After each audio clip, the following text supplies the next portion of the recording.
किसी ने बड़े कमाल की बात कही है कि सवाल जहर का नहीं था वो तो मैं पी गया। सवाल जहर का नहीं था वो तो मैं पी गया, लेकिन लोगों को दुख तो तब हुआ जब मैं जी गया। नमस्कार दोस्तों, स्वागत है आप सभी का मेरे YouTube चैनल पर। मैं हूं आपका दोस्त राजेंद्र सनोडिया। दोस्तों, आज एक छोटी सी कहानी परंतु मोटिवेशनल कहानी जो आपको मोटिवेट करेगी।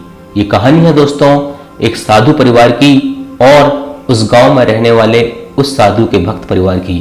दोस्तों, एक गांव था जिसमें एक भक्त परिवार रहता था और गांव के बाहर एक पहाड़ी थी जिसमें वो साधु बाबा रहते थे। गांव और पहाड़ी के बीच में दोस्तों एक नदी बहती थी। गर्मी का समय था, नदी में ज़्यादा पानी नहीं था। उस भक्त परिवार के यहाँ दोस्तों दूध होता था और वो भक्त परिवार हर दिन साधु बाबा को देने दूध जाता था। मतलब उसमें जो आदमी रहता था दोस्तों वो हर दिन जाता था और उस साधु बाबा को दूध देके आता था। साधु बाबा भी दोस्तों बहुत तपस्वी थे और वो एक सिद्धि पाना चाहते थे कि जब नदी में पानी बहने लगे, बाढ़ आ जाए, तो मैं नदी के पानी पे चल के गांव चला जाऊं। इस प्रकार की सिद्धि वो पाना चाहते थे। मानसून का समय प्रारंभ हो गया, नदी में पानी बहने लगा, हल्का हल्का पानी बह रहा था अभी। और किसी काम से दोस्तों उस भक्त परिवार के उस आदमी को 2-3 दिन के लिए शहर जाना पड़ा। तभी वो आदमी अपनी बिटिया को कहता है कि बिटिया, जब तक मैं शहर से वापस लौट कर ना आऊँ, तुम दूध लेके जाना और साधु बाबा जी को देके आना। उस भक्त परिवार की उस साधु में दोस्तों, उस साधु बाबा में बहुत ही श्रद्धा थी, आस्था थी, विश्वास थी।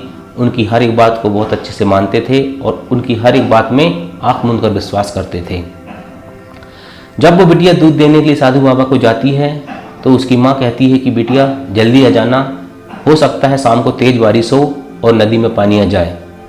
जैसे ही वो बिटिया साधु बाबा को दूध देने जाती है तो वहाँ जाके साधु बाबा से कहती है कि साधु बाबा, हो सकता है कि कल दूध लेके मैं ना आऊँ क्योंकि पानी गिर सकता है, बारिश हो सकती है और नदी में बाढ़ आ सकती है। तभी साधु बाबा उस बिटिया से कहते हैं कि बिटिया ऐसा मत करना, मैं तुमको एक मंत्र देता हूँ, उस मंत्र को जपते हुए तुम चली आना, तुम पानी पे चल लोगी। तब साधु बाबा उस बिटिया को एक मंत्र देते हैं और वो बिटिया अपने घर को वापस चली जाती है। दूसरे दिन जब बिटिया दूध लेके उस साधु बाबा के लिए जाती है तो जो साधु बाबा ने उस बिटिया को मंत्र दिए थे वो मंत्र जपती है और मंत्र जपते जपते हुए नदी को पार कर जाती है। नदी पे चलकर नदी को पार कर लेती है। जब जैसे ही साधु के पास वो बिटिया पहुंचती है तो साधु बाबा आश्चर्यचकित हो जाते हैं। एक तरफ आश्चर्यचकित हो जाते हैं लेकिन दूसरी तरफ उनकी खुशी का ठिकाना भी रहता है। वो अत्यंत खुश होते हैं कि मेरे द्वारा दिए हुए मंत्र से ये बिटिया आज नदी में चलकर मेरे पास आ गई, मतलब मेरी सिद्धि सफल हो गई। तभी दोस्तों साधु बाबा देखते हैं कि वो बिटिया जब अपने घर को वापस जाती है तो उसी मंत्र का जाप करते हुए फिर वापस जाती है और नदी में चलकर अपने गाँव को वापस चली जाती है। दूसरे दिन दोस्तों साधु बाबा अपनी सिद्धि का जो उन्हें विश्वास होता है कि मेरी सिद्धि सफल हो गई, अत्यंत खुश हो जाते हैं। तो वो सोचते हैं कि मैं भी आज इस नदी को पार करके गांव जाऊंगा, नदी में पैदल चल के।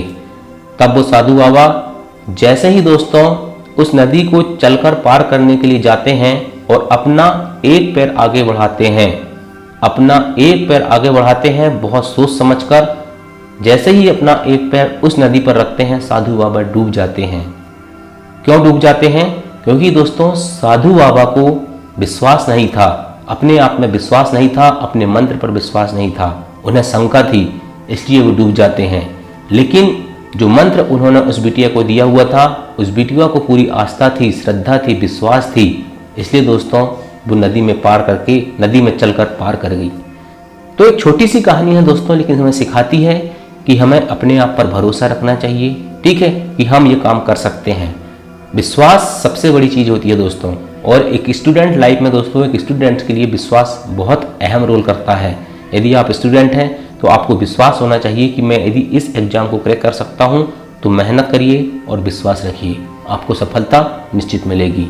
और दोस्तों जैसा कि मैं हर बार कहता हूँ, कर दिखाओ कुछ ऐसा कि दुनिया करना चाहे आपके जैसा। Thank you.